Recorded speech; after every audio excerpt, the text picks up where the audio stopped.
Okay, so welcome back to this video. In this one, we're going to have a look at how we can add in some transitions and some different effects to our videos. So first of all, what we do is we jump to the effects panel up here, and we're going to start with the transitions. So we're going to come over here and we're going to select the video transitions. And we're going to use one of these 3D motion ones. Now you can have a look through the others if you like. You can see there's quite a few presets here, and they're all very simple to use. You basically click and hold, drag it on and drop it onto the video where you'd like that transition to occur. So we're going to use this flip over here, and we're going to grab it and drag it down, and I'm going to drop it onto this coffee beans clip here. And you can see now this transition is going to take effect from there.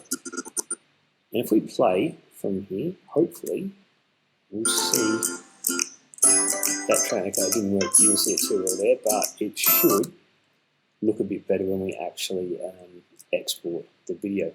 So I don't think it's going to play again. Let's try. Oh, there you go. That wasn't too bad. So you get the general idea as to how that works, and that's the same with all of these. Now you can play around with the duration if you want.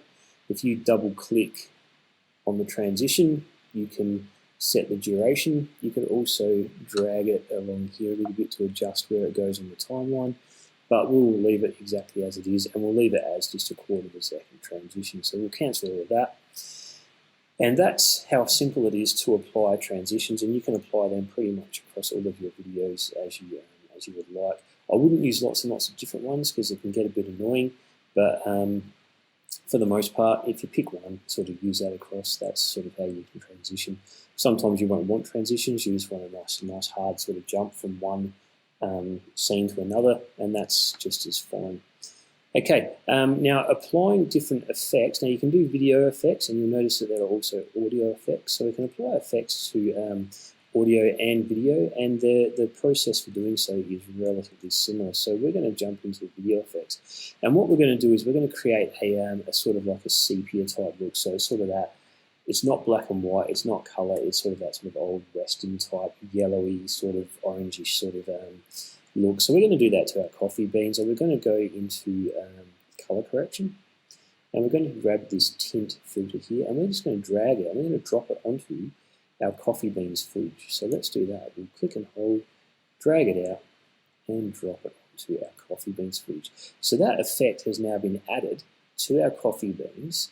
And if we go over here, now if you can't see what I can see, for example, if you can see that or that, click on the effects control, and you should now, there you go, be able to see the different effects have been added to our coffee bean. Now you can see here, here's our tint. This is what we've just added in.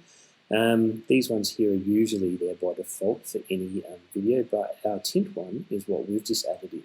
And what we want to change is we want to change our map to black and our map white. So we're going to start with white. Click on the little color icon. We're going to change these RGB values. So we're going to change red to 224. Green is going to become 212. And blue, 195. And once you've got those three values entered in, you can click on OK.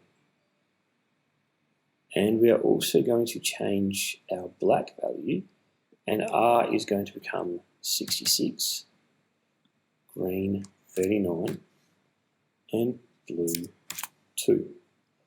Click on OK. And you can see we've now changed the tint, or the overlay, color overlay, to that sort of, it's that sort of oldish sepia type look.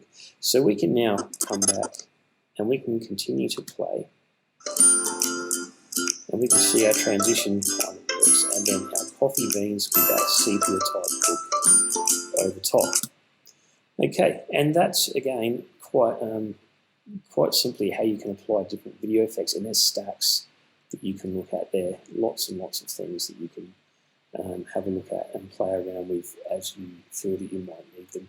Probably the best thing is if you think of something you want to do, just Google it, and then you should get some fairly good answers as to how you can go about and apply some of those effects there. Okay, so that's sort of how we can play around and edit our footage and apply some different effects and transitions In the next video, we're going to have a look at how we can put in some text or maybe some closing credits or something like that. And then we'll also look at exporting our video to an MP4. So I'll see you then.